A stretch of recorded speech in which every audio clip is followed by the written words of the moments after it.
भारत और यूरोप का व्यापार ऐसा नहीं है कि पहले नहीं हो रहा था, पहले भी इंडिया और यूरोप के बीच में ट्रेड हो रहा था। उसके अलग अलग रास्ते थे। एक रास्ता लाल सागर से होते हुए जाता था, फिर बीच में क्योंकि उस समय सुएज कैनाल नहीं थी तो इजिप्ट के पास ये सामान को अनलोड करते थे, फिर स्थलीय मार्ग से भूमध्य सागर ले जाते थे, लैंड रूट से मेडिटेरियन सी ले जाते थे और फिर वहां से यूरोप पहुंचता था।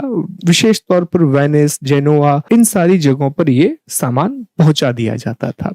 लेकिन 20 मई 1498 20 में 1498 इसमें एक बड़ा चेंज ये आया कि वास्को डी गामा जो कि एक पोर्चुगल सेलर है, वो एक बिल्कुल नए रास्ते से भारत पहुंचता है। वो एक नए रूट से इंडिया पहुंचता है और वो सीधा समुद्री रास्ता था, उसमें कोई भी स्थलीय मार्ग नहीं था, लंबा रास्ता था क्योंकि केप ऑफ गुड होप मतलब पूरे अफ्रीका का चक्कर लगाते हुए आना पड़ता था। आज ऐसा नहीं होता। आज स्पेन के पास जो जिब्राल्टर स्ट्रेट है वहां से जहाज एंटर करते हैं, भूमध्य सागर आते हैं, मेडिटेरियन सी आते हैं, वहां से सुएज कैनाल को पार करके लाल सागर आते हैं, फिर बाब अल मंडेब स्ट्रेट को पार करते हुए अरब सागर आ जाते हैं और अरब सागर के बाद वो इंडिया आ जाते हैं। तो अब रास्ता काफी छोटा है, बहुत छोटा रास्ता है, लेकिन उस समय इतना लंबा रास्ता तय करके जाना पड़ता था। पर वास्को डी गामा का यही एक सबसे बड़ा योगदान है कि उसने एक बिल्कुल नए सी रूट को डिस्कवर किया। कभी भी आप ये ना कहें कि उसने भारत की खोज की है। He never discovered India. India की खोज कोई क्यों करेगा? उसने भारत तक आने के